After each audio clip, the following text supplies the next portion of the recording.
Boa noite a todos. Deixa eu me apresentar primeiro. Eu já volto lá no chat para ver como é que tá os comentários e a gente vai acompanhando e lendo e respondendo tudinho ao longo dessa conversa.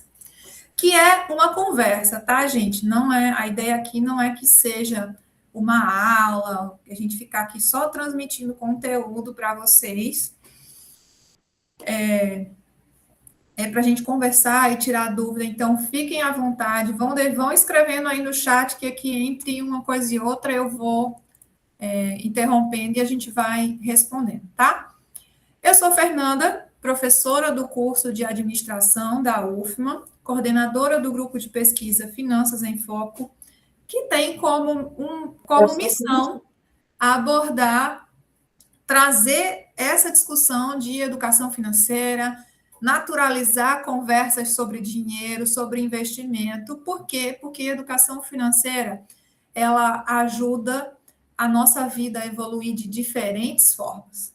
Já comentei, ajuda nos relacionamentos, na saúde dos relacionamentos familiares, conjugais, ajuda na nossa saúde emocional, porque a falta de educação financeira gera estresse, gera perda de produtividade, gera ansiedade. Então, um monte de problemas que a gente lida hoje em dia na nossa vida emocional pode estar atrelado também a essa dificuldade de falar sobre dinheiro, de gerenciar dinheiro. Então, a gente está aqui para ajudar vocês com isso. Então, disso surgiu a Liga do Mercado Financeiro. Eu tenho que dar o mérito aqui aos alunos do curso de economia, bem que o Finanças em Foco já nasceu com essa missão, mas a gente ficava ali. A gente, até agora, a gente organizava algumas aulas realmente para trazer orientação básica. Vocês vão encontrar lá no Instagram do Finanças em Foco alguns materiais que a gente já produziu em outros momentos. Tem muita coisa gravada que está disponível no nosso perfil do YouTube.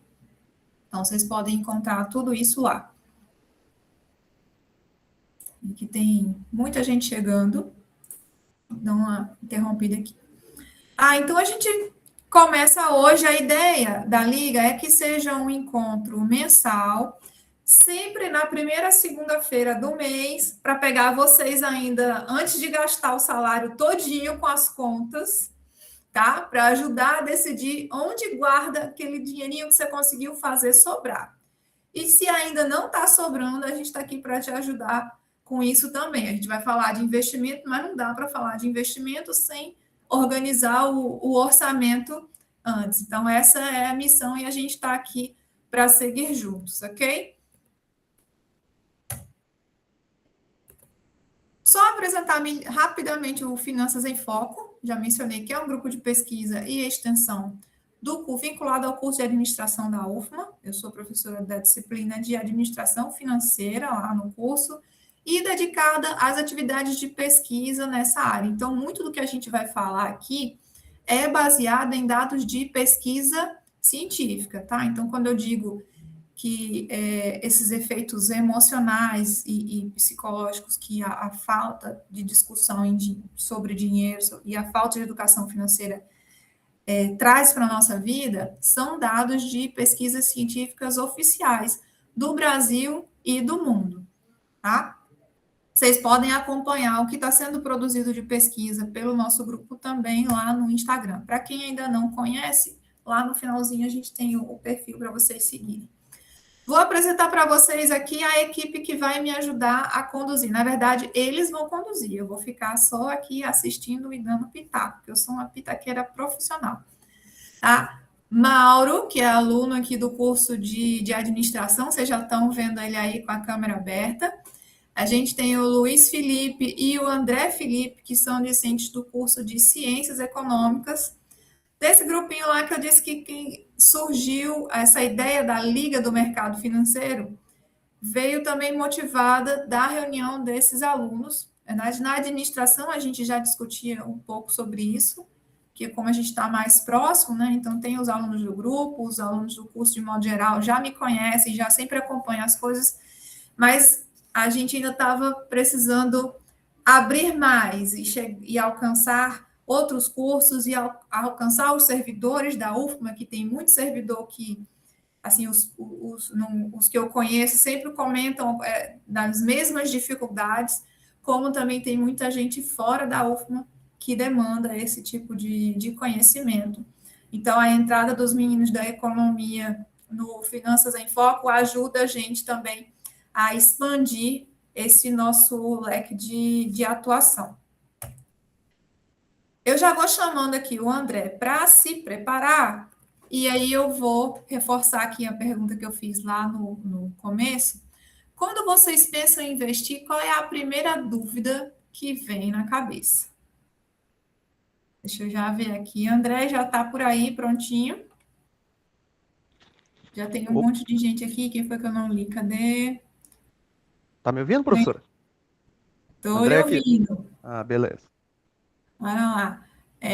Ordilande, já fiz alguns investimentos, porém sem nenhum conhecimento técnico. Só troca de informações com amigos, já investi na Bolsa, LCA, tenho uma carteira. Então, bora refinar um pouco mais esse negócio, para às vezes a gente escolhendo os produtos errados acaba perdendo dinheiro.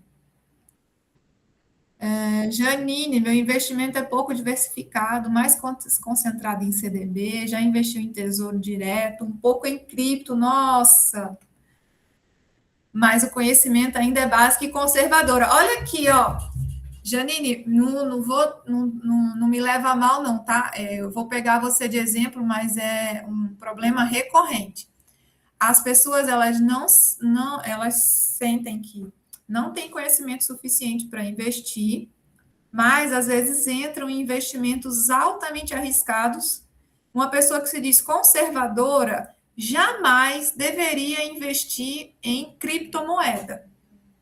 Nem bolsa de valores, ações, fundos imobiliários, essa conversa. A gente vai chegar numa conversa ainda para falar mais a fundo desses investimentos, que já são um pouco mais avançados. Nosso papo hoje é bem mais básico, tá?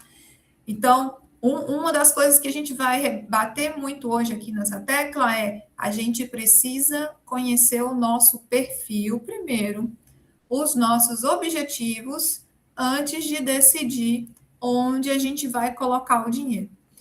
Então, vocês podem ir respondendo essa pergunta aí no chat, daqui a pouco eu interrompo mais aqui um pouquinho, e eu vou chamar o André para assumir aqui, senão eu fico falando sozinha a aula toda. Posso começar, professora? Pode, fique à vontade. Bem, boa noite a todos. Sou o André, como já foi mostrado aí, discente do curso de Economia. Vou dar prosseguimento aqui. Bem, pessoal, primeiro de tudo, o que ninguém te conta antes de começar a investir. Um ponto bem importante que a gente precisa diferenciar é a diferença entre a educação financeira e mercado financeiro. Porque um vai levar o outro, e não necessariamente são a mesma coisa. Uma coisa que muita gente acaba se confundindo. A educação financeira, como o nome já diz, educar-se financeiramente para administrar seus recursos, renda e despesas. Já o mercado financeiro vai ser um aglomerado de mercados onde você vai investir. Beleza. Com base nisso, a gente vai ter algumas coisas aqui que a gente vai acabar ouvindo antes de chegar do básico para o avançado. Expectativa versus realidade. E aí, a expectativa que todo iniciante vai ouvir, é que ele vai colocar R$100 e tirar 10 mil no mês que vem. E não é bem assim. Você vai colocar R$100, vai ter uma certa rentabilidade, vai ter que escolher certinho qual o seu ativo e ele vai render com base naquilo que vai ser colocado lá antes do teu investimento. Ou seja, não vai tirar 10 mil no mês que vem. Isso é um processo de longo prazo. E com base na sua receita, na sua renda e o quanto você está disposto a colocar. E aí, a realidade que muita gente vai ter. Renda baixa, principalmente em estados com Maranhão e outros locais aí que tem uma certa renda baixa em relação ao salário. Muita gente faz serviços extras além do trabalho formal. O endividamento, e esse é um ponto muito importante. Antes de começarmos a investir, a gente vai ter que controlar nossas dívidas. Eu vi um dado recente que 80 a 85% dos brasileiros têm alguma dívida. E aí isso é crucial, porque quase todas as dívidas têm um certo juros maiores do que a aplicação do investimento no mercado financeiro. Ou seja, como é que você vai colocar seu dinheiro numa aplicação que vai render menos do que suas dívidas? Ou seja, você vai ter que primeiro se controlar financeiramente, quitar tudo e aí sim começar. Aí, em seguida, gastos André, me descontrolados. permita uma pausa. Fica à vontade, professora. Ó, não, não é que esteja errado, tá? A ideia é que primeiro a gente paga as dívidas antes de investir. Isso. Que exatamente, ele falou muito certo, os juros da dívida, ele sempre é mais alto do que o que a gente vai conseguir de rendimento numa aplicação. Mas a gente tem que ter muito cuidado nessa ansiedade de começar a pagar uma dívida e às vezes acabar enxugando gelo. Sabe o que é enxugar gelo, né? Você paga, paga, paga e a sua dívida nunca some. Nunca sobe. Porque o que você está amortizando, o que você está abatendo ali da sua dívida, às vezes está sendo menor do que os juros. Ou você estão te cobrando juros absurdos. Então, uma prática muito comum e que funciona, às vezes em vez de você correr, ao invés de você correr para o banco e dizer, vamos negociar essa dívida e assumir um juros altíssimo, porque já tem os juros acumulados ali que eles estão te cobrando, mais os juros que eles vão acrescentar nas parcelas. Eles não vão te parcelar aquele débito sem juros, na maioria das vezes. Às vezes faz mais sentido você guardar o dinheiro, não com o pensamento de investir, esquecer a tua dívida lá, mas você guardar o dinheiro e aguardar o melhor momento para quitar aquela dívida de uma vez só. Porque quando você tem um montante, dizer, olha, você tinha uma dívida no cartão de crédito, diga lá, que é 3 mil reais. É um dinheiro que você não tem de uma vez hoje. Aí você corre na ansiedade de se livrar dessa dívida e negocia. Às vezes, assume uma parcela que não cabe no teu orçamento. Então, aquela dívida vai acabar rolando de novo. Em algum momento, você paga 2, 3, 4 parcelas, depois não consegue pagar mais. Você só fez dar dinheiro para o banco. Enxugou o gelo. Você não resolveu o teu problema. Então, é mais importante organizar o orçamento, entender ali as tuas despesas, fazer as tuas contas mensais caberem na tua receita e começar a sobrar um pouco. Mas, Fernanda, pelo amor de Deus, eu ganho um pouco demais, eu pago aluguel, eu tenho filho, menino na escola, tudo muito caro, supermercado, a comida está pela hora da morte. Então, gente, não existe milagre. Tá? O único jeito das contas fecharem, ou você diminui as despesas para caber dentro do teu salário, ou você arruma um jeito de fazer uma renda extra para poder sobrar algum dinheiro, tá? Não existe mágica. Do mesmo jeito, eu ressalto muito isso, do mesmo jeito é para a empresa. Tem empresário aqui que as contas não fecham? É a mesma coisa, tá? Então, às vezes, se você está endividado, faz mais sentido ir juntando um dinheiro, de preferência numa conta que rende alguma coisa, a gente vai chegar nesse ponto hoje ainda, e aí você pega um montante e vai negociar no banco para quitar a dívida de uma vez, porque aí você ganha poder de barganha e consegue, muitas vezes, eliminar daquela dívida uma boa parcela de juros. Isso é uma das coisas que é muito recomendada por especialistas e eu já vi na prática muita gente fazer isso e dá certo, tá? Às vezes, claro, precisa se analisar caso a caso. Se precisar de uma ajuda específica para essas coisas, pode chamar a gente que a gente para ajudar com isso, tá? Pode seguir, André. Beleza, obrigado pela contribuição, professora. E aí, além do endividamento, tem os gastos descontrolados, que pode estar, inclusive, paralelo ao tópico anterior do endividamento. Gastos descontrolados é quando você não tem controle dos seus próprios gastos e, às vezes, você acaba comprando ou consumindo algo que não necessariamente vai vai lhe satisfazer ou vai acabar trazendo uma satisfação que pode, no longo prazo, lhe endividar. E, como sabemos, a questão do investimento é a ideia de você ter um dinheiro ali separado que você não vai utilizar no curto, médio prazo, e aí você acaba aplicando. Gastos descontrolados podem afetar negativamente essa poupança.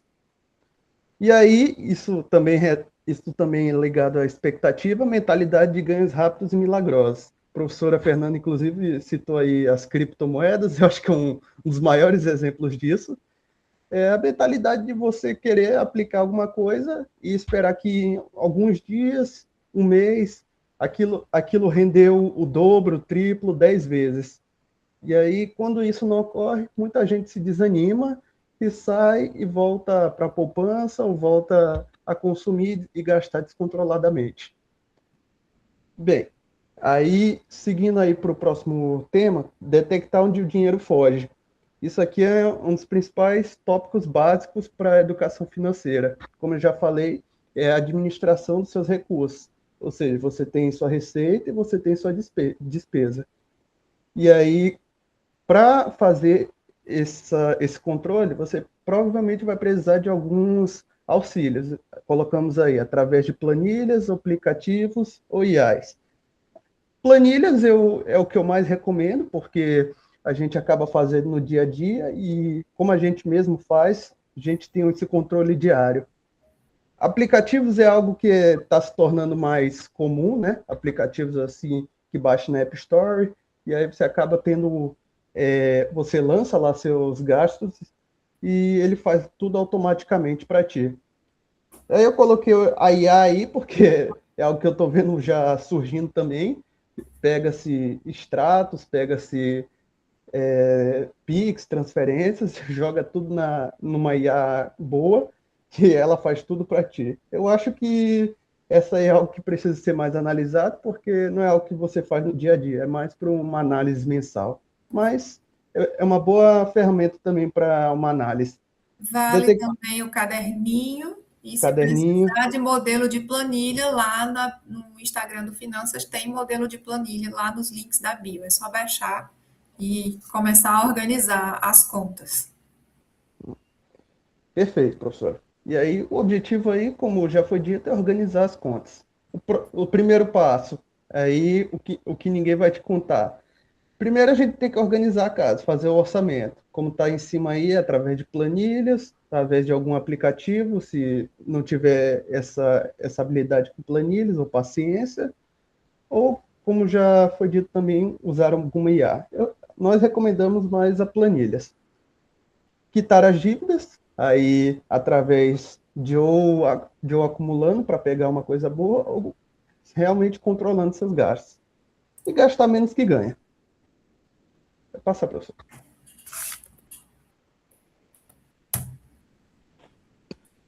Aqui é uma, Pode aqui é falar. uma, aqui é uma simbolização de um termo chamado Corrida dos Ratos, que é um termo, eu não sei se foi criado por ele, mas popularizado por um americano chamado Robert Kiyosaki. Espero ter dito o nome corretamente. Ele é autor do livro Pai Rico, Pai Pobre. E aí, como o próprio imagem simboliza, é realmente uma corrida. Isso aí seria no lugar desse carinha aí, seria um rato correndo. E aí fica nesse ciclo eterno. Você trabalha para ganhar dinheiro, e aí ganha dinheiro, paga as contas, até ficar sem dinheiro e você volta a trabalhar. Uma simbologia que eu já cheguei a ver algumas vezes foi a simbologia do carro, que a pessoa compra o carro e aí ela falava em pensamentos, preciso do meu carro para trabalhar. E aí no post seguinte seria preciso do trabalho para pagar meu carro. E aí ficava nesse ciclo. Essa é outra simbologia de uma corrida de ratos, que aí você fica eternamente trabalhando apenas para pagar as contas até ficar sem dinheiro e você nunca sai disso. Essa, Exatamente. A gente fica naquela eterna. Por que que é tão importante investir, né? A gente tem que fazer sobrar algum dinheiro, porque senão a gente fica eternamente nesse ciclo, né?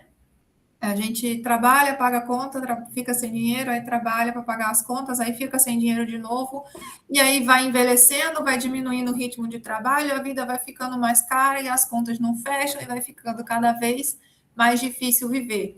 Aí já vem um ponto que já estavam mencionando aqui no chat, que a gente precisa, primeiro de tudo, começar pela reserva de emergência. Claro, eu tenho que organizar o orçamento e quando eu pensar em investir, o meu primeiro investimento tem que ser no perfil reserva de emergência, que é aquele dinheirinho que a gente vai acessar. Na verdade, deixa eu passar a palavra para o Mauro, senão eu vou tomar a vez dele, porque ele está todo preparado para falar sobre isso para vocês e eu complemento qualquer coisa. Vamos lá, Mauro. Não, mas tá perfeito, porque conforme a fala do André, a gente está conseguindo entender que um dos pressupostos para que consigamos chegar na área de investimentos é que nós consigamos ter, primeiramente, nossa organização financeira. E um dos elementos básicos que vai ajudar a gente a chegar nessa organização financeira, conforme a professora estava comentando, é justamente essa reserva de emergência. Por que que essa reserva de emergência vai ser tão importante? Como o nome é um pouco autoexplicativo, ele é um dinheiro guardado para lidar com imprevistos, como desemprego, problema de saúde, reparos urgentes, que vão gerar como benefícios evitar o endividamento e trazer mais segurança financeira.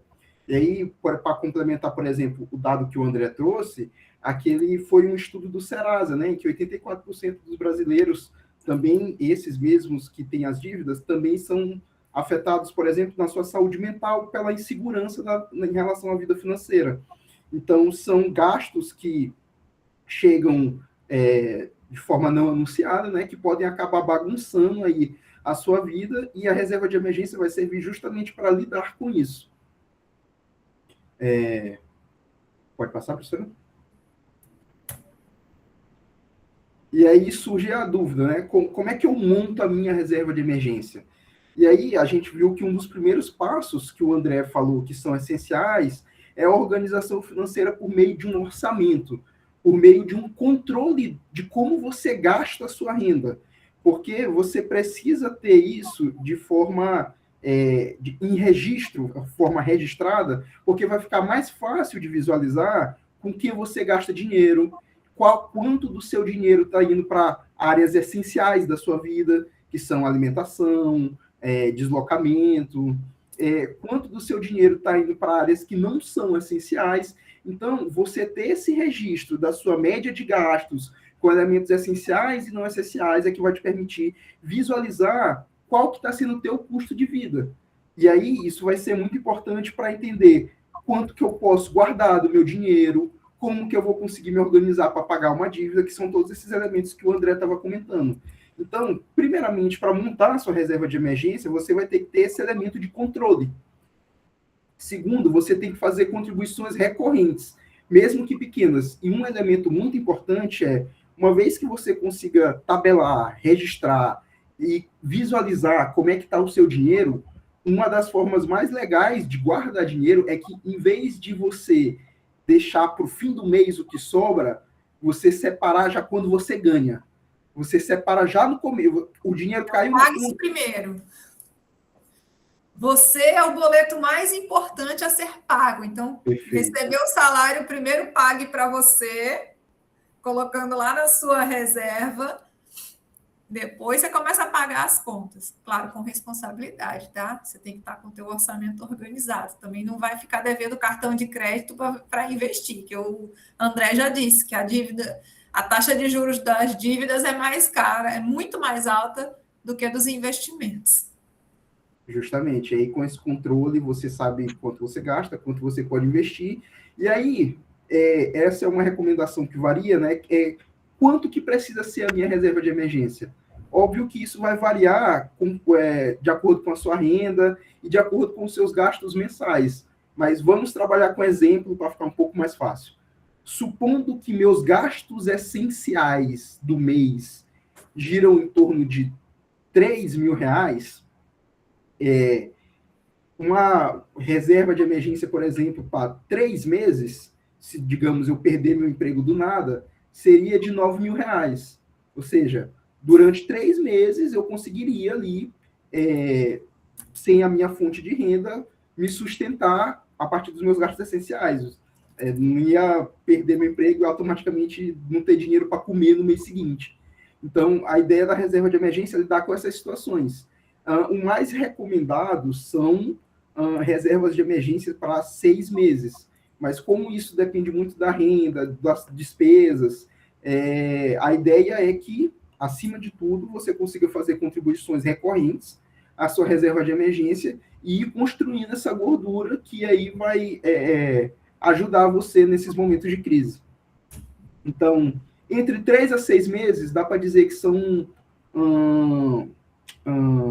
o essencial, assim, o mais recomendado. Se eu poderia repetir o exemplo dos R$3.000, o exemplo que eu dei dos R$3.000 é o seguinte: vamos supor que na minha casa, para eu viver dentro do meu padrão que eu vivo hoje, eu preciso de R$3.000, que são gastos essenciais. Não é lazer, a gente está falando de comida, de deslocamento, de gasolina para o carro, a gente está falando desses elementos que são essenciais para a tua vida rodar, para a tua vida acontecer. Se tu, por exemplo, perdeu o emprego, não tem, o ideal é que tu consiga se sustentar por 3, 4, 5, 6 meses. É uma recomendação de especialistas e isso vai ditar quanto tu precisa para a tua reserva de emergência. Então, no exemplo dos R$3.000, se eu quiser sobreviver 3 meses sem essa renda, eu preciso de uma reserva de R$9.000, porque são os gastos mensais cobertos nesses 3 meses, né? Mais ou menos. Então, se eu vou ficar, vamos supor que a pessoa fique 6 meses sem renda, então esses 9.000 vão dobrar para R$18.000, que ela precisaria de reserva de emergência. Então, mas a ideia para não complicar, para não ficar fixado nesses 3.000, montar a sua tabelinha dos seus gastos aí na sua casa, na sua vida, e chegar no valor que você precisa mensal para sobreviver e fazer contribuições recorrentes até a sua reserva de emergência conseguir, por exemplo, cobrir um mês que você possa ter uma queda na sua renda, 2 meses, 3 meses, enfim. A ideia é mais ou menos essa. Gente, isso varia muito, tá? Assim, é sempre um ponto de muita discussão. Eu vejo muito educador financeiro, principalmente que tem foco em público de renda mais baixa.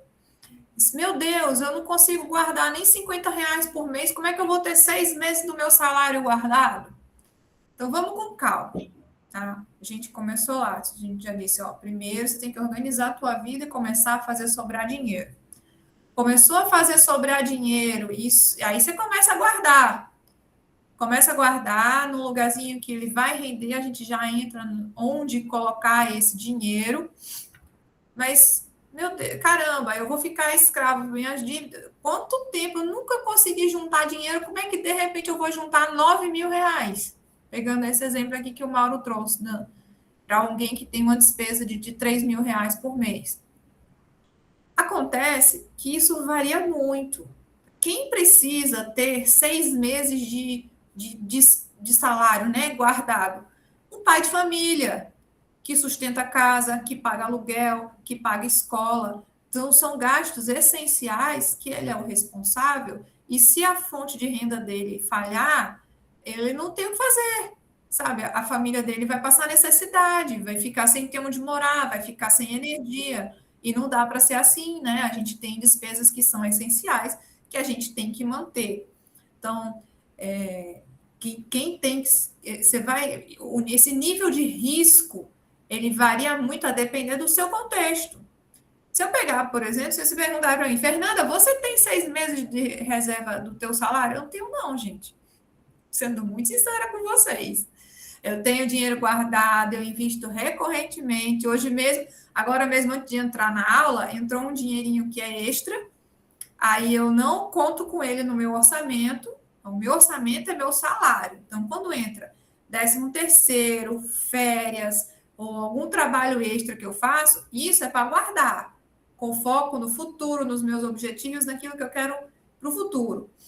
Agora, 6 meses das minhas despesas eu não tenho. Por quê? Porque eu sou servidora pública, o meu salário é certinho, eu tenho um marido que divide as despesas comigo, eu tenho dinheiro guardado, sim, para liquidez, com liquidez, né? Que eu posso usar se der algum problema. Então, qual é a primeira emergência? Então, desempregada eu não vou ficar, né? Ceteris paribus, como os economistas gostam de dizer, se tudo continuar como está, eu não vou ficar desempregada, eu não vou ficar sem salário.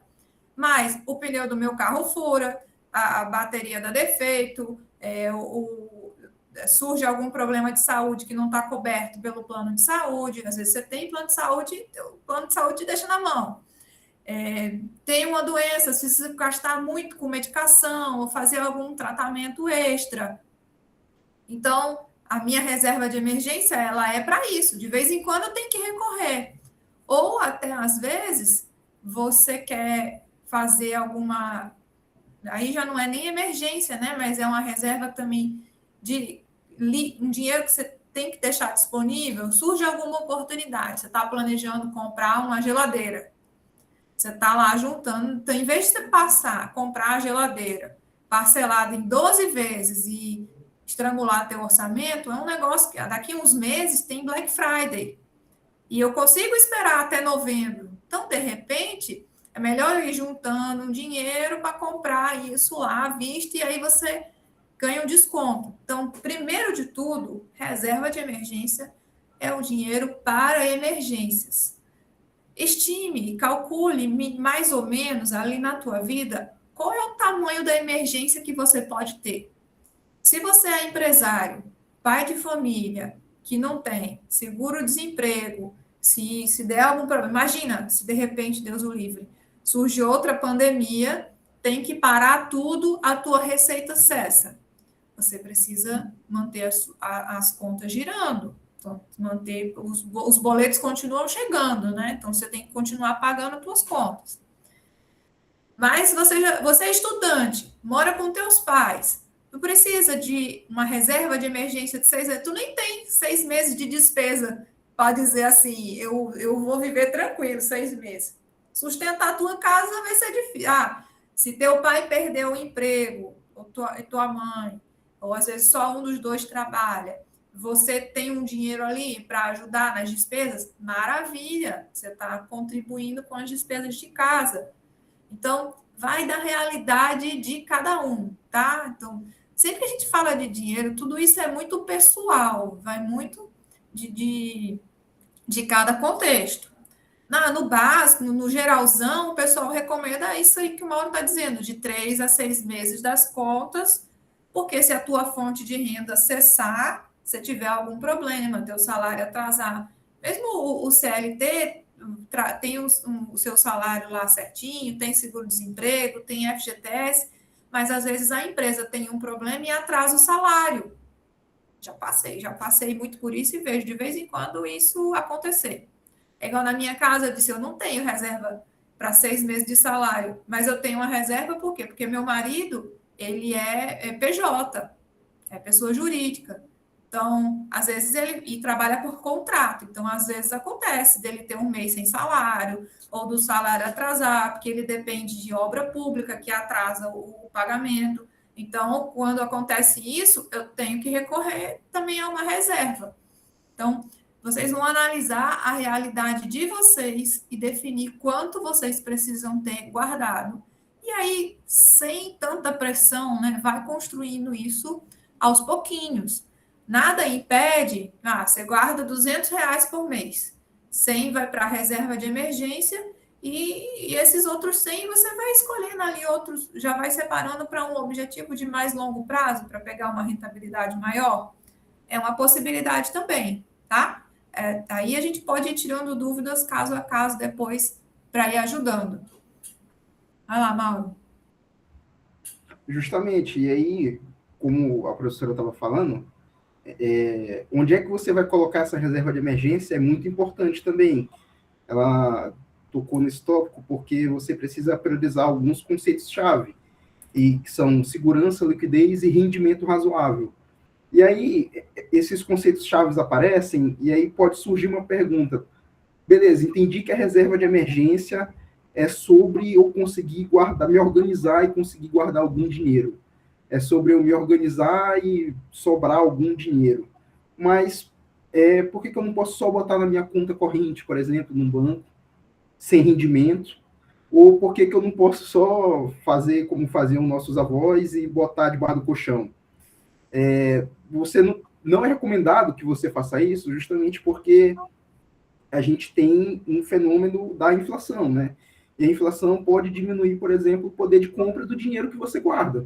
Então, se tu tem, se você está conseguindo, por exemplo, guardar, se você guardou R$1.000 em um ano, no ano inteiro você conseguiu guardar R$1.000, mas sem absolutamente nenhum rendimento, o efeito da inflação pode chegar no seu dinheiro e você chega no próximo ano com os mesmos R$1.000, mas o poder de compra menor, porque as coisas estão mais caras. Então, a ideia de ter sua reserva de emergência em um lugar que tem algum rendimento razoável é justamente para abater um pouco desse fenômeno da inflação, para te dar mais segurança dentro desse dinheiro que tu está guardando e para ter que ele tenha um bom grau de liquidez para, claro, tu precisa ter acesso a ele se a emergência acontecer. Então, você não vai botar ele num lugar inacessível, você não vai botar a sua reserva de emergência, por exemplo, em um investimento que seu dinheiro vai ficar travado por 5 meses. Não é assim, você vai precisar ter acesso ao seu dinheiro. E aí, com segurança e um rendimento razoável, você vai conseguir construir essa reserva, aos pouquinhos. Perfeito, Mauro. E é por isso que poupança não é mais um bom lugar para se deixar o dinheiro, porque a gente tem muitas opções de onde colocar o dinheiro rendendo mais que a poupança. A gente mostra já uns exemplos para vocês. Já fechou aqui, Mauro? Quer plantar Fechado. Então, bora lá. Então, onde é que vocês vão colocar a reserva de emergência? Vai comprar ações? Acredite se quiser. Amiga do Mauro, estuda com ele ali, ó. Sala de aula, aquelas conversas assim, esperando o pessoal chegar. Ah, professora, meus investimentos. Pegando um caso aqui, mas com certeza é só um em muitos. Não é só uma pessoa que me aparece assim, mas esse é o mais recente. Ah, porque eu estava com umas ações, estava com um rendimento muito bacana, e aí, de repente, caiu. E agora, professor, eu vendo tudo? Calma, me explica a realidade dos seus investimentos. Quantos são essas ações dentro de tudo que você investe? Ah, eu só invisto em ações. Mas e a tua reserva de emergência, cadê? Não tem.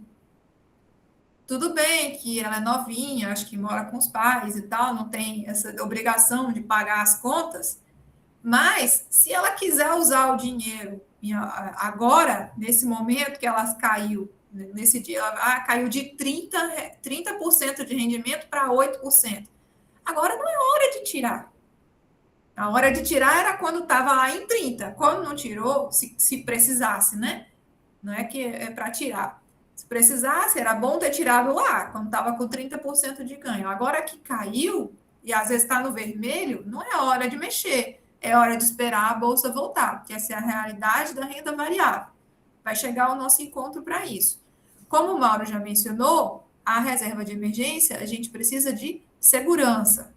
O dinheiro precisa estar disponível e eu preciso poder sacar a qualquer hora e sem perder valor. Então, ele nem pode perder. Se eu botei 100, eu tenho que sacar pelo menos os 100. Ah, mas tem a inflação. Então, eu tenho que fazer esse dinheiro render acima da inflação. Poupança é legal? Poupança rende um pouquinho. Só que a poupança, ela rende metade, menos da metade, do que essas opções aqui. São só alguns exemplos. Tá? A gente já vai chegar o Luiz Felipe aqui para explicar melhor o que é CDI e taxa Selic, mas eu já vou aqui dar um spoiler. A gente tem no Brasil a taxa básica da economia. Hoje é em torno de, me corrija se eu estiver errado, meninos, está em 14,25. Essa taxa ela é revisada a cada 45 dias, inclusive, lição de casa para vocês.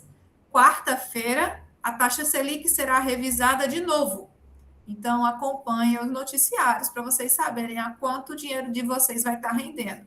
Porque sempre que eu disser 100% do CDI, que é o que rende, por exemplo, a conta do Nubank, então qualquer dinheiro que você coloca no Nubank sem fazer nada, deixou ele paradinho mais de 30 dias, ele te rende 100% do CDI, que hoje é ali em torno de 14,25%.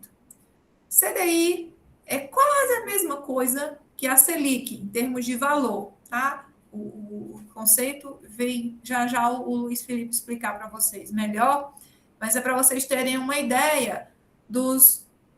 Exatamente, a tendência é cair, ela está em tendência de queda, cai toda vez um pouquinho, mas se a gente mantém o nosso dinheiro ali atrelado à Selic, a gente está conseguindo manter um rendimento maior. Isso é bem dizer o dobro do que rende a poupança, tá? Então, sempre o investimento ali, 100% do CDI ou a Selic, né, que é o caso do Tesouro Selic, que alguém já mencionou aqui que investe em Tesouro Selic, vai estar te pagando essa taxa Selic. Ah, mas como é que eu sei quanto é a Selic? Você vai lá no Google e pergunta, quanto está a Selic hoje? Porque como é uma taxa que vai sendo revisada. Deixa eu só ver aqui, a Tiari está com uma dúvida. Quanto à questão do percentual de rendimento, o CDI não precisa colocar um valor fixo, tipo 900 reais, pegando no Nubank. Então, Tiari, o que acontece? Algumas dessas contas digitais têm umas rentabilidades promocionais. O Nubank, por exemplo, tem lá a caixinha turbo. A conta corrente do Nubank ou as caixinhas normais, elas rendem 100% do CDI, tá? Você não precisa fazer nada. Aí tem lá a caixinha turbo. Como é que funciona essas caixinhas? Eles têm uma regra. Essa do 900 reais, faz um tempo que eu não olho como é que tá, porque a minha mudou o perfil também. Mas como era essa caixinha? Você tem que movimentar na conta 900 reais por mês para ter aquela rentabilidade extra. Eles te dizem lá quanto é. Na minha está 120% do CDI, mas eu não sei se ela está assim em todos os casos. E aí tem um limite também. 5 mil, 10 mil reais que você pode botar no máximo naquela caixinha. Passou desse valor ou não movimentou 900 reais por mês dentro da conta, o teu rendimento volta para 100% do CDI. Então, tem que ter muito cuidado com essas caixinhas promocionais. Orgilande, todos esses investimentos têm desconto de imposto de renda, tá? A gente vai falar melhor sobre os detalhes das aplicações de renda fixa no nosso próximo encontro, porque não dá tempo da gente falar de tudo hoje. Quais são aqui? Essas aqui são sugestões de lugares onde vocês podem ter a reserva de emergência. Contas digitais, como o Nubank. A gente tem o 99Pay, ele é muito legal porque ele tem liquidez diária, até 5 mil reais, ele tem uma rentabilidade de 110% do CDI. Se você tem mais de 5 mil reais guardados, não compensa deixar lá, não compensa passar de 5 mil, porque o que passa de 5 mil só rende 80% do CDI. Aí a Bárbara está perguntando aqui, o CDB, ele não seria melhor do que o CDI? Gente, CDB é um tipo de investimento. CDB é certificado de depósito bancário, é quando a gente empresta o dinheiro para bancos. CDI é uma taxa de rendimento. Então, CDI é o equivalente a Selic. Tudo isso daqui é considerado CDB, de liquidez diária. Então, o Neon, por exemplo, ele tem um CDB de liquidez diária, que a rentabilidade começa com 100% do CDI, ou seja, hoje 14,25% ao ano. Aí eles têm lá, essa rentabilidade vai aumentando se o seu dinheiro fica parado por mais tempo. Eu acho essa opção muito legal, porque aqui não tem pegadinha. Você não tem a obrigação de movimentar algum valor mínimo, que é o que acontece nessa caixinha turbo do Nubank. O 100% do CDI é garantido no Nubank, mas mais do que isso, você tem que movimentar uma quantia todo mês dentro dessa conta, que às vezes está fora da realidade de cada um. No Mercado Pago, também é 100% do CDI. Tem umas rentabilidades promocionais, você tem que movimentar R$ 1.000 por mês, ou você tem que ser cliente Meli+, então, para quem é o caso, tem essas opções também. Esse do Neon, a cada 6 meses que o seu dinheiro vai ficando parado, ele vai subindo a rentabilidade. Outra vantagem de deixar o dinheiro parado, já que tocaram na questão do imposto de renda, é que o imposto de renda, ele é decrescente. Então, gente, dinheiro que você investe não é para ficar tira e bota, tá? Isso é conta corrente. Por isso que o Nubank, o dinheiro só começa a render depois de 30 dias parado. Porque nos primeiros 30 dias, existe um imposto, que é o IOF, que consome toda a rentabilidade.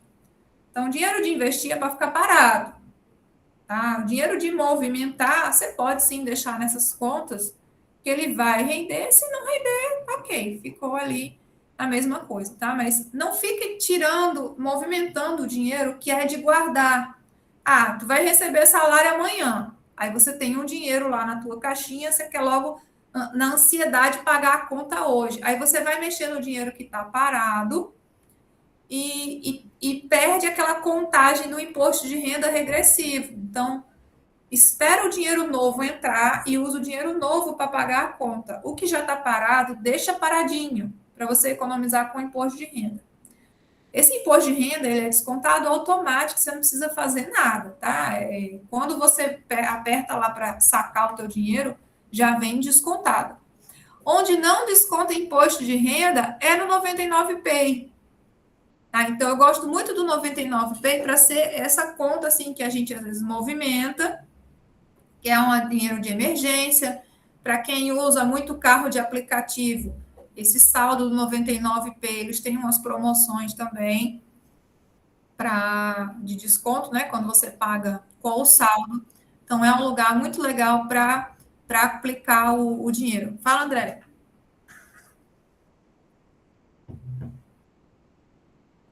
André, quer falar?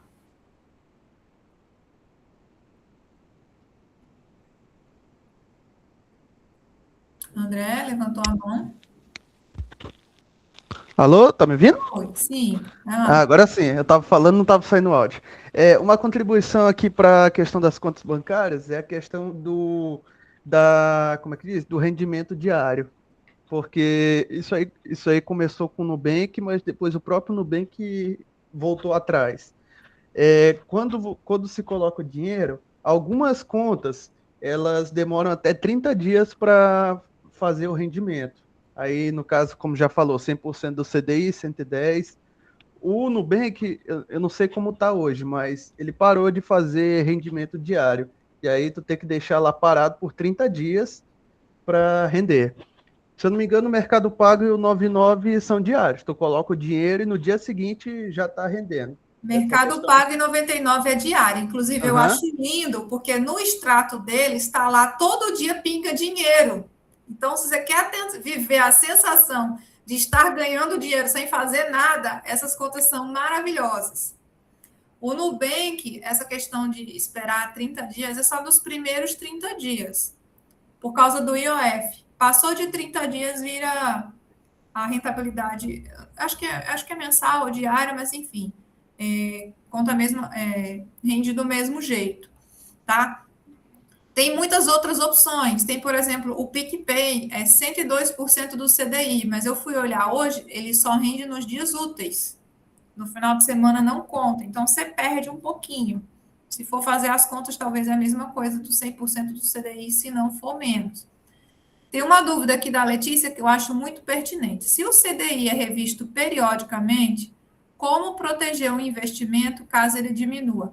Gente, o nosso tempo voou e ainda tinha o André para falar umas coisas aqui, para explicar bem melhor o que era a Selic. Eu acho que essa parte vai ter que ficar para o próximo. Ou a gente estica um pouquinho ainda. Mas eu acho importante esclarecer isso daqui.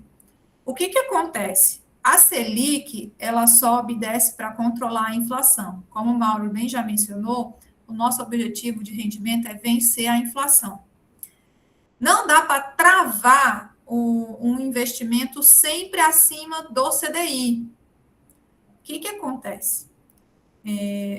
Não dá para explicar isso sem avançar para o que a gente só ia falar no mês que vem, que é especificar investimentos pré-fixados e pós-fixados. O pré-fixado, aliás, pós-fixado, deu até um BO aqui no juízo, é quando a gente está atrelado a um índice. Então, se eu estou falando 100% do CDI, a Selic muda a cada 45 dias, então eu vou estar sempre acompanhando a Selic. Você consegue ficar com rendimento acima da Selic ou do CDI em alguns momentos? Consegue. Por exemplo, agora, o André já mencionou ali no chat, a Selic está caindo. Provavelmente ela vai cair de 14,25% para 14% na quarta-feira. Se você vai lá num investimento, pega um CDB que está pagando 15% do CDI, ou 14,5%, qualquer coisa acima da Selic, a Selic vai cair e você vai continuar com o teu rendimento ali, porque você pegou um pré-fixado. Então, aí você pensa, então eu vou sempre pegar pré-fixados, porque aí eu vou estar sempre acima do CDI. Não dá, porque hoje a Selic está caindo, mas pode ser que ela volte a subir já, se a inflação não ficar controlada. Então, para entender esse movimento e tentar se antecipar para ficar sempre acima do CDI, como é a preocupação da Letícia, e tem que ser a nossa preocupação, você tem que acompanhar os movimentos da inflação. Tem que assistir o jornal, minha gente, saber se a inflação está subindo ou está caindo. Eu sei que a gente vê no supermercado, mas aquilo que a gente vê no supermercado é só o que a gente consome. E o que afeta a taxa de juros é a inflação como um todo. E às vezes a gente não tem essa percepção geral. Então tem que estar acompanhando o noticiário, tá? Senta de noite, tira um tempinho do seu dia, ou segue páginas de noticiário econômico, perfis de notícia nas redes sociais, para quando você ficar perdendo naquele ócio ali rodando no Instagram vendo besteira, role também na sua timeline ali informações importantes. A Selic caiu ou não caiu? Ela vai cair na quarta-feira, muito provavelmente, mas já vem junto com essa informação a expectativa para a próxima. O que o Banco Central está esperando para os próximos 45 dias? Será que ela vai continuar caindo? Essa é a grande questão do mercado. Hoje está aparecendo muito investimento pré-fixado, mas quem já tem alguma experiência no mercado financeiro não está tão confiante de ficar pegando pré-fixados de 14%, 15%, porque se a Selic não continuar caindo, como ela já foi a 2%, tá? Depois de lá para cá, vem lá ali antes do período da pandemia, de lá para cá ela vem subindo e chegou no patamar mais alto dos últimos 15, 20 anos, sei lá, não me lembro o tempo específico. E aí começou a cair, com muita pressão política também, embora o Banco Central seja autônomo para tomar essas decisões. Então, vocês vão ter que entender, e a gente está aqui para ir trazendo essas informações aos pouquinhos, porque também não dá para absorver tudo da noite para o dia, é muita coisa. À medida que a gente se acostuma a acompanhar e pensar em investimento, a gente vai internalizando isso e aprendendo a fazer boas escolhas para, sim, ficar sempre acima do CDI. Por via de regra, para a reserva de emergência, é muito bacana esses 100% do CDI, porque garante que você vai estar sempre superando a inflação. E esse é o primeiro objetivo, tá? Não perder valor no teu dinheiro. Então, se a Selic sobe quando a inflação sobe, você está protegendo o teu dinheiro da inflação, mantendo ali nesse patamar, no mínimo, 100% do CDI. Então, o que precisa ficar claro hoje? Reserva de emergência tem que ser contas que eu possa sacar o dinheiro a qualquer momento. Poupança tem esse requisito? Tem. Só que poupança rende metade dessa taxa que eu estou mostrando para vocês na tela. Então, busquem, no mínimo, 100% do CDI com liquidez diária. Tá? Essas contas digitais, quase todas, têm essa rentabilidade. Alguns cuidados. Muita gente pergunta logo assim, é seguro? Gente, o nosso sistema financeiro ele é muito bem regulado, tá? Só que, mesmo assim, a gente teve banco entrando em falência. Um muito comum, que muita gente usava, era o Will. E aí, de repente, todo o seu dinheiro estava lá na Will, teu cartão de crédito era lá e você ficou sem acesso nenhum. Então, o que eu recomendo? Tenha pelo menos 2 contas, tá? Porque tudo bem, quem tinha dinheiro no Will não perdeu esse dinheiro. Ele era garantido pelo FGC. Eu vou chamar o Luiz aqui para falar sobre o FGC. E, Luiz, tu vai ter que pular alguns slides, a gente complementa no outro. Mas vamos focar principalmente no que é o FGC e como ele funciona. Só que existe um tempo até você acessar esse dinheiro, e aí é importante ter outras opções. Luiz Felipe, tá pronto aí? Eu já dei uma pincelada aqui, é porque o Luiz é economista, eu vou pedir para a gente pular aqui. Aqui, ó, ele já trouxe para a gente a taxa regressiva do IR. Luiz Felipe, vai assumir aqui? Estou aqui. Então, bora lá.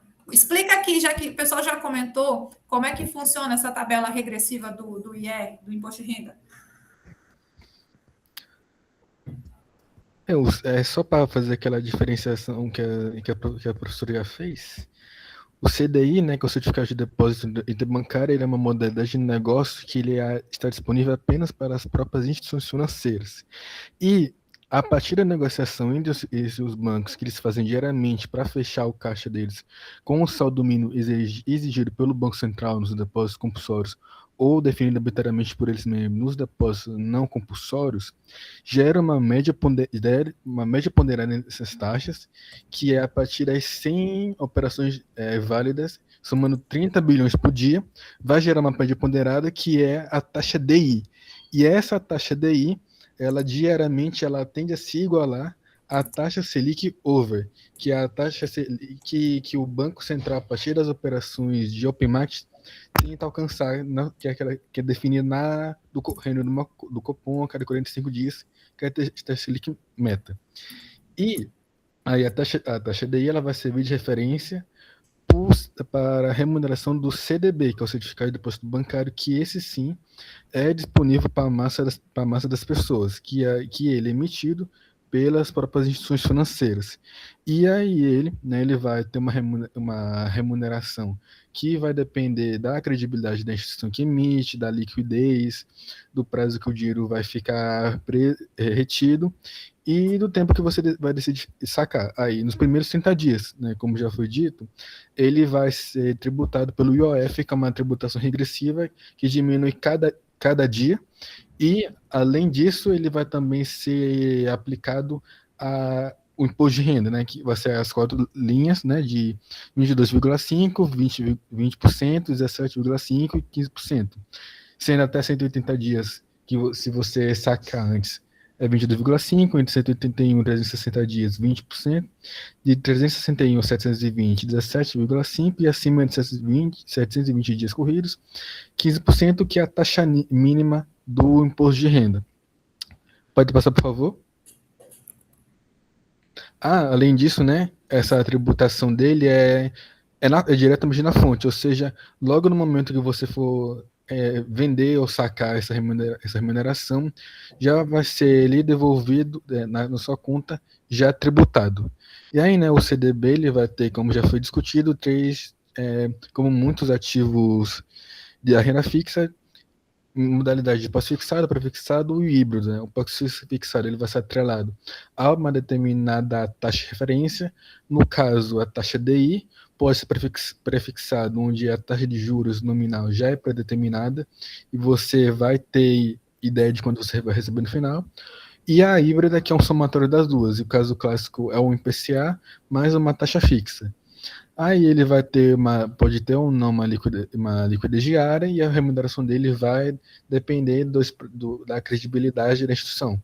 Como no caso que o professor citou do Will Bank, acho que no período mais da crise dele, antes da liquidação, acho que ele chegou a oferecer CDBs com uma remuneração de mais de 200% do CDI. Pode passar, por favor. Aí, agora, em relação ao Fundo Garantido de Crédito. O Fundo Garantido de Crédito, ele não é uma organização do governo, né? Ele não faz parte da administração pública direta ou indireta. Ele é uma associação civil sem fins lucrativos, onde todo o fundo dele é formado a partir de depósitos de uma parcela dos depósitos à vista e a prazo das instituições financeiras. E nem todos os investimentos são passíveis de ser cobertos por esse fundo. Como eu trago aqui na tabela, o que vai ser coberto? O CDB e RDB, que é o recibo de depósito bancário, LCI e LCA, que são as letras de crédito imobiliário e agrícola, os depósitos em caderneta de poupança e os próprios depósitos à vista, né, as conta corrente. E os que não são cobertos são geralmente aqueles de caráter um tanto menos conservador, como as ações, os ETFs, que é Exchange Traded Funds, IRDR, as debêntures, as letras industriais garantidas, os fundos de investimento e os títulos públicos emitidos pelo Tesouro Nacional, já que se entende que a garantia dele é o próprio Tesouro Nacional, o próprio governo. Então não faria sentido ele se aplicar a ele. Além disso, né, como eu trago aqui, ele cobra até apenas R$250 mil por conglomerado financeiro, isso por CPI, por CPF, por CNPJ, e tem um teto global de todos os investimentos da pessoa de até no máximo 1 milhão. Pode passar, por favor? Gente, FGC, ele é uma segurança, tá? Então, você pode pegar um CDB de qualquer banco e se o banco quebrar e você tiver menos de 250 mil lá, que não costuma ser a preocupação aqui, até 250 mil reais naquele banco, você pega seu dinheiro de volta. Mas qual é o problema? Você fica com o teu dinheiro preso até que tramite ali o processo. Recentemente, o caso do Banco Master e da Will, o dinheiro ficou ali 1 mês e pouco, 2 meses, até ser liberado. Principalmente quando você está pensando ali em reserva de emergência, você não pode estar com esse dinheiro preso dessa forma, ele precisa estar disponível. Por isso também que eu disse, é legal ter pelo menos 2 bancos, porque numa dessa, o teu dinheiro está lá na conta corrente, mas aquilo ali é considerado um CDB, porque está rendendo, o banco quebrou, o teu dinheiro ficou preso. Você tem um dinheiro em outro lugar para você ir se virando enquanto aquele outro libera. Tá? Então, até o pessoal estava perguntando aqui sobre ter mais de um banco. Gente, eu não... as pessoas costumam ter medo de ter mais de uma conta em banco. Isso era no tempo que a gente tinha que pagar tarifa para cada conta que a gente abria. Tá? Começa que, mesmo nos bancos tradicionais, ninguém é obrigado a pagar tarifa em banco. Tá? Para você ter uma conta corrente básica, se você precisa ter Banco do Brasil, Itaú, para receber teu salário, não deixa o gerente te convencer que você precisa pagar tarifa. Existe a conta corrente básica, que você não paga tarifa nenhuma e é mais do que suficiente para a maioria das pessoas. Tá? A gente recebe, movimenta tranquilamente. Então, a Letícia está ali, eu tenho mais de 10 bancos e são gratuitos. Eu nem sei te dizer quantas contas eu tenho. Tem conta que eu nem uso. Quando precisa, eu uso. Ou quando tá bom, eu boto lá. Então, Neon, por exemplo, eu mencionei. Neon fica abandonado lá um tempo, aí de repente tem uma oportunidade boa, eu volto lá. Banco Inter, a Bárbara está perguntando, eu acho muito legal também, é um banco grande também, tem boas opções de investimento de renda fixa para o pequeno investidor, que dá para você botar ali em CDB, LCI, a partir de R$50. Santander é bancão, tá? É banco para receber salário, é banco para pegar financiamento imobiliário, para investir não. Para investir, os bancos tradicionais, Banco do Brasil, Itaú, Bradesco, Santander, são tudo farinha do mesmo saco, tá? Esses dias eu peguei um um amigo conversando sobre investimento, pedindo uma opinião. O meu gerente me ofereceu aqui, que diz que na conta corrente o meu dinheiro fica rendendo no Banco do Brasil. Disse, beleza, rende quanto? Ele não sabia dizer. Aí eu fui pesquisar com ele quanto é que rendia.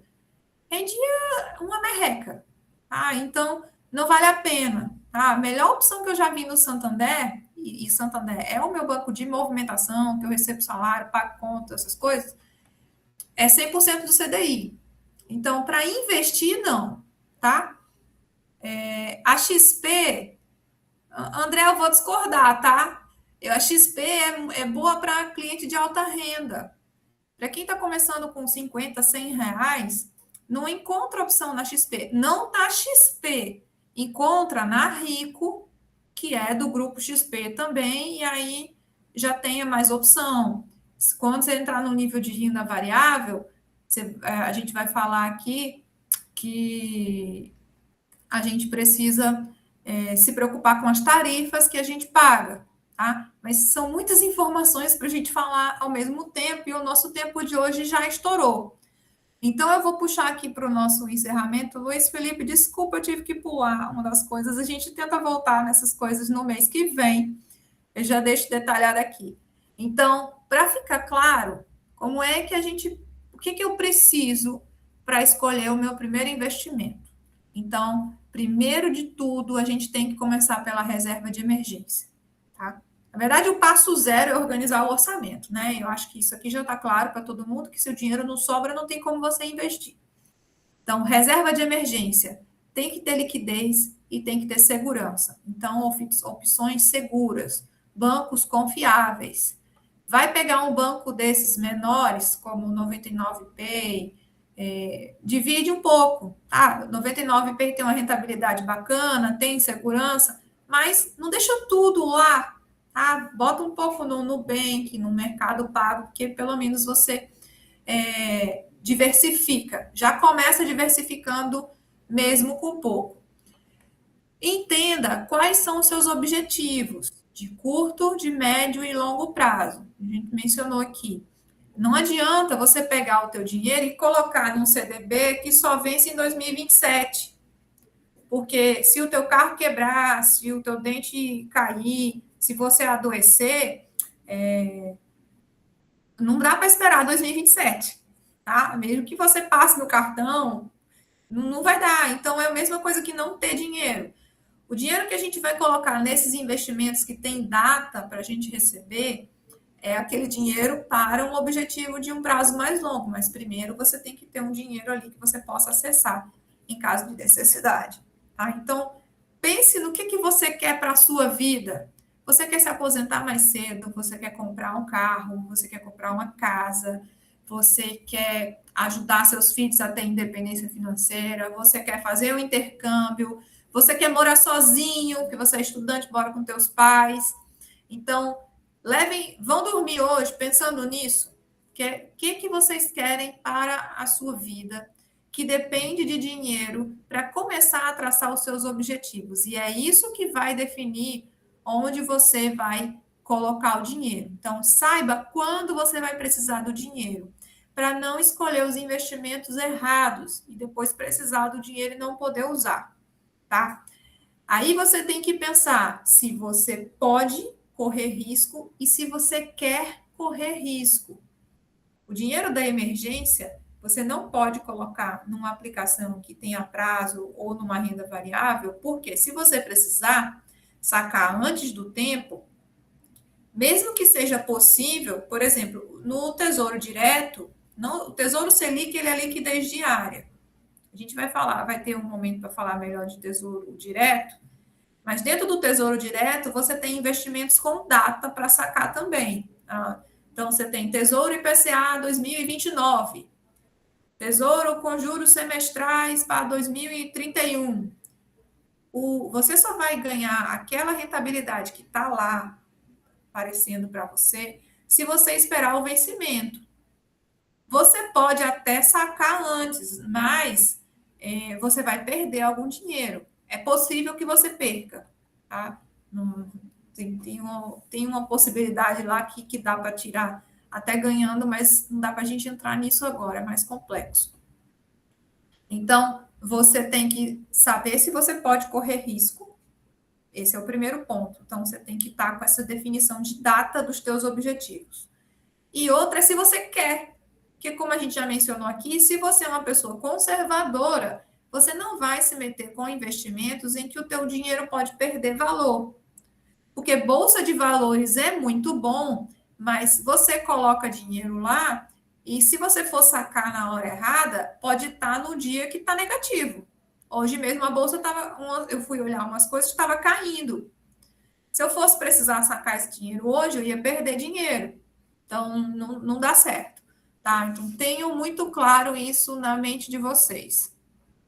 Então, antes de qualquer coisa, antes de perguntar quanto rende, que é o que faz a gente entrar nos investimentos errados, a gente quer aquela rentabilidade, como o André falou lá no começo, né? A gente coloca R$100 e quer sacar 10 mil. Não é assim. É devagar. Não existe milagre, não existe almoço grátis. O dinheiro vem, as coisas vêm devagar. E o efeito do investimento, ele vem com o tempo, é o poder do juro composto trabalhando. Então, na hora de escolher investimento, vocês vão ter que perguntar, isso é adequado para mim? Não está claro ainda, a gente teve uma conversa curta hoje, não deu para esclarecer, vocês vão fazer, sabe o quê? Vocês vão ir lá no Instagram do Finanças em Foco, que eu já mencionei aqui, acho que já está aqui, ó, Finanças em Foco UFMA. Para quem ainda não segue, já vai lá acompanhar, já tem alguns materiais lá. Inclusive, tem um videozinho que os meninos fizeram semana passada, falando sobre 4 perguntinhas básicas que a gente deve fazer, já vai ajudar a reforçar isso. Tem vídeo também sobre pré-fixado e pós-fixado, se não ficou claro. Ficou dúvida? Lá na postagem mesmo, vocês já podem botar um comentário que a gente responde, porque a sua dúvida pode ser a dúvida de outra pessoa, aliás, de muitas pessoas, pelo que eu vejo por aí, tá? Eu sei que tem muito mais coisa para a gente falar, mas não dá para a gente falar tudo de uma vez, até porque a gente não vai absorver tudo. Professora, Então, sim. só uma última dica também, o Banco Central também produz seus próprios conteúdos de educação financeira e eles têm conteúdo sobre como construir reserva de emergência. Isso. Um vídeo no YouTube, inclusive. Então, é uma outra recomendação também. Essas instituições oficiais têm o Banco Central, a B3, que é a Bolsa de Valores, o CVM. Então, tem muito curso online de fontes confiáveis que vocês podem acompanhar. Então, bora lá. Já chegou aqui a dúvida da Bárbara, para não me deixar esquecer. Como é que vai funcionar a Liga? Esse é só o nosso primeiro encontro. A gente vai estar aqui todo início de mês com vocês. Por regra, é a primeira segunda-feira do mês, tá? Para a gente padronizar um dia da semana para vocês já deixarem certo. Só que esse semestre tem uns feriados na segunda-feira. Então, vocês vão observar que o nosso próximo encontro não vai ser na segunda, vai ser na terça. Porque a primeira segunda-feira do mês é 7 de setembro. É feriado. Então, eu não quero atrapalhar o feriado de ninguém e, de repente, vocês não estarem aqui porque estão viajando, estão no seu dia de descanso. Então, nesses casos em que tem feriado na segunda-feira, vai acontecer também em novembro. Dia 8 também é feriado em São Luís? Aniversário de São Luís. Eu vou dar aqui 2 minutos. A gente muda para dia 9? Dá tempo ainda. Desculpa, gente, eu não sou maranhense, então eu ainda não me adaptei aos feriados locais, por mais que eu já more aqui há um tempo. Então, eu vou fazer o seguinte, eu vou mudar para dia 9, tá? Eu não tinha atentado ao calendário dos feriados locais, porque a gente está em férias docentes. Aí eu não atentei para os dias de aula. Vou, então, mudar. Como é que funciona? Então, toda primeira segunda do mês... Se a segunda-feira for feriado, vai para o dia subsequente. Eu também, Bárbara, carioca de Duque de Caxias. Só não tenho sotaque mais, porque eu já tenho mais de 20 anos de Nordeste por aí. Só que não todos no Maranhão. Boa. No próximo encontro, a gente vai falar mais sobre renda fixa, para vocês entenderem essa coisa aí do CDI, CDB, LCI. Eu vou colocar a gravação do nosso encontro lá no YouTube do Finanças em Foco. Eu coloco também os slides lá na descrição do vídeo, para facilitar o acesso.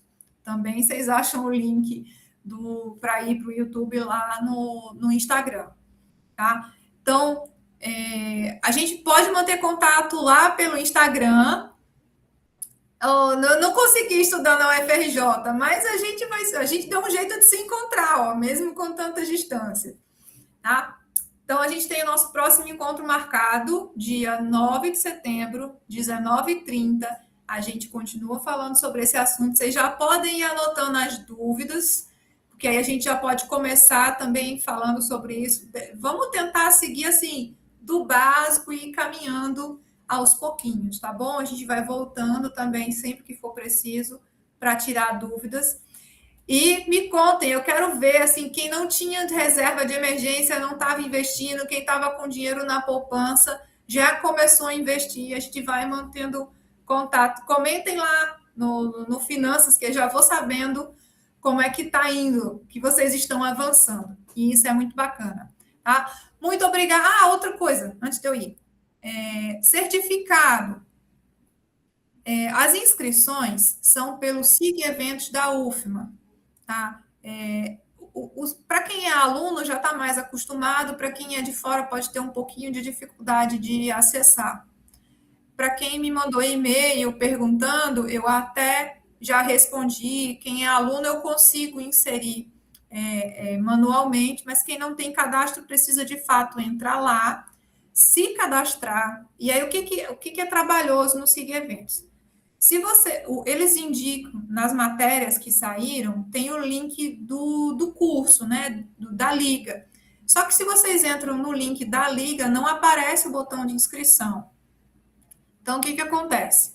Vocês têm que se cadastrar, ir no SIG Eventos, na página geral, vai lá, se cadastra, se não é cadastrado. Para quem já tem cadastro, faz o login. Aí vocês vão na lista de eventos abertos, vocês vão localizar a Liga do Mercado Financeiro. Aí vai aparecer o botãozinho de inscrição. A frequência não é automática. Eu botei o link aqui, deixa eu pegar de novo aqui para quem não pegou. O link da frequência para vocês registrarem. Danilo, algumas pessoas me mandaram um e-mail, aí quem eu consegui localizar, que me mandou o nome completo e já é aluno, eu consigo cadastrar. Para quem não é aluno, tem que, de fato, se cadastrar. Lá no Instagram do Finanças tem também um vídeo mostrando isso, só que já foi de um evento passado, a gente não conseguiu fazer ainda da Liga. Eu vou ver se a gente faz para facilitar no mês que vem. Então é porque eu devo ter procurado como discente. Então, bora lá. Vamos procurar Ainda está aberto hoje. Então, vocês vão acabar aqui, vocês vão tentar de novo. Acesse o SIG Eventos, faz o login e vai na página de eventos abertos. Lá nos eventos abertos, vocês vão achar a liga, aí vai aparecer o botãozinho de inscrição. Só que esse botão só aparece depois que você entra com a senha. Por isso que muita gente não consegue. Então, não adianta clicar no banner, entrar no evento que não aparece, tá? Se for lá e ainda não conseguir, me manda uma mensagem, porque aí eu vou... Pode ser lá pelo Instagram também, eu vejo, e aí eu vejo caso a caso, tá bom? E aí, se for o caso, eu prorrogo a inscrição até amanhã e a gente resolve. Mas está aberto até hoje. Quem não conseguiu se inscrever e quer um certificado, né, vai lá e tenta fazer. Se não conseguir, se ainda der errado, manda uma mensagem para a gente para eu ver como é que se eu consigo ajudar a resolver. Tá bom? Registrem a frequência aqui para a gente poder lançar a frequência lá e gerar os certificados. Só que eu não vou enviar o certificado agora, porque só sai 2 horas. E para muitos alunos, para efeito de carga horária complementar, um certificado de 2 horas não tem valor. Na administração mesmo isso acontece. Então, os certificados eles vão ser emitidos no final do semestre, tá? Nós vamos trabalhar a Liga do Mercado Financeiro por temporadas, tá bom? Então, em dezembro, depois do nosso encontro de dezembro, na primeira segunda-feira, se não for feriado, se for feriado, vocês me lembram, a gente adia. Depois do encontro de dezembro, eu emito certificados de todas as aulas que vocês participaram dessa primeira temporada. Tá bom? Ficamos combinados assim? Então, agora eu acho que eu posso encerrar. Se ainda ficou dúvida, a gente não se estender demais, porque era para ser 1 hora só de encontro, já vai em 1 hora e meia. Manda mensagem lá no Instagram que eu vou respondendo vocês e vou vendo caso a caso, tá bom? Muito obrigada pela presença de todos. Espero vocês aqui dia 9 de setembro, tá bom? Temos um encontro marcado. Grande abraço. Tchau, tchau.